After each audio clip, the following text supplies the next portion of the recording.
1959, Maurice Béjart a 35 ans. Il a déjà créé près de 50 ballets. Paris ne le comprend pas, Béjart part pour Bruxelles. Le directeur du Théâtre de la Monnaie lui propose le Sacre du Printemps.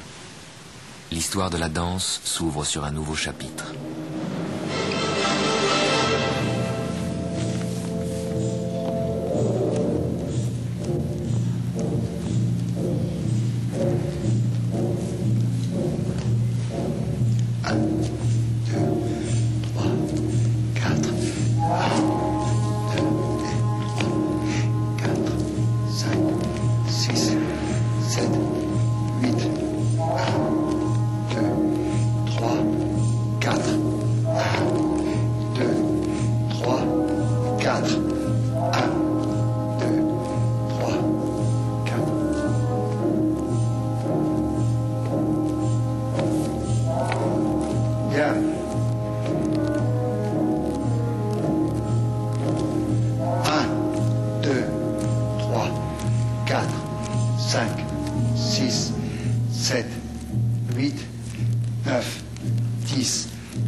Voilà, pas trop vite en haut.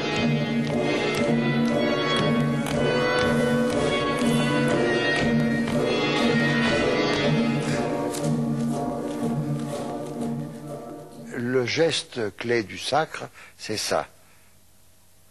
Et c'est ça. Voilà, c'est le même geste pour l'homme et pour la femme, mais avec une main différente. Donc on voit que l'homme et la femme ne sont que la moitié de quelque chose. Donc peut-être qu'un des thèmes du sacre, c'est qu'il y a la dualité. Première partie, les hommes. Deuxième partie, les femmes. Et que cette dualité est cause de conflits, est cause d'angoisse, est cause de troubles.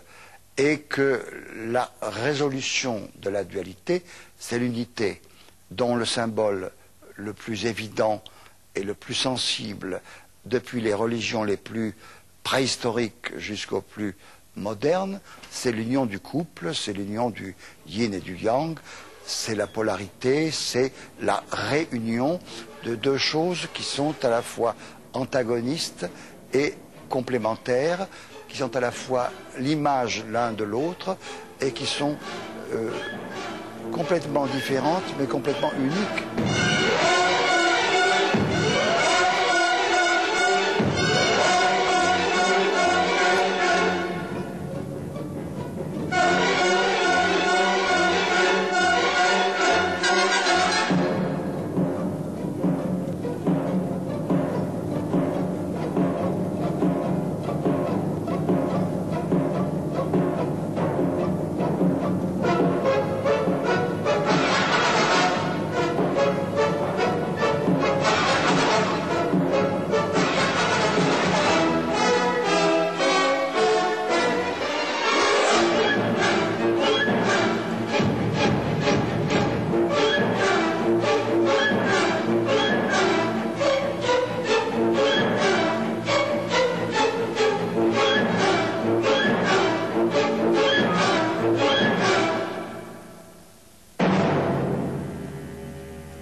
Le cercle, c'est Nietzsche, c'est l'interne retour, et c'est ce qu'on trouve à la base de toutes les philosophies.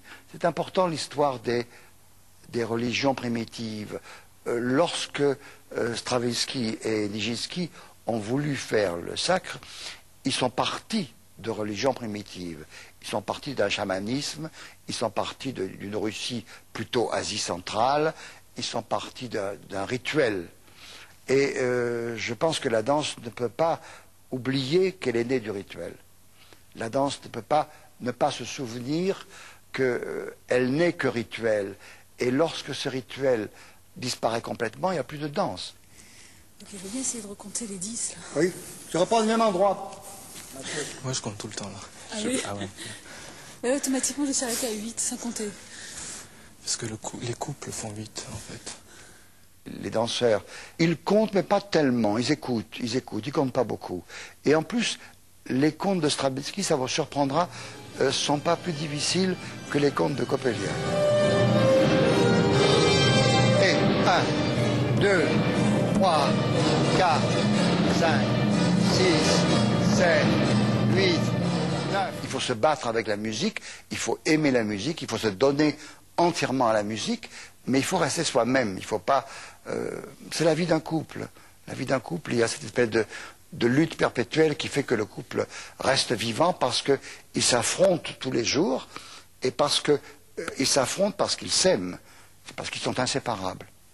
La musicalité, ça veut dire savoir nager dans un rythme musical et dans une mélodie musicale. C'est savoir nager. Regarde-le, prends-le avec force, mais lentement. Montre-lui. Regarde-le, pousse-le. Ya, ra, ra, ra, di, ra, ra. Le coup. Tia, tara. Le sacre, je l'ai fait tellement vite avec une telle impulsion que l'étude profonde du sacre est venue après. J'étais comme dans les galeries obscures d'une pyramide. Et je sentais qu'il fallait tourner à droite, tourner à gauche, repartir tout droit, monter un étage au-dessus. J'allais un peu comme un aveugle. Et puis j'ai trouvé la lumière et j'ai fini le ballet. Et puis après, j'étais tellement passionné par la musique que j'ai étudié la musique et je l'ai écoutée et je l'ai réécoutée et je l'ai retravaillée. Donc ma partition d'origine est une partition très sommaire avec des repères, avec des entrées, des sorties d'instruments, mais j'ai travaillé le sacre après. Musicalement, je l'ai découvert après.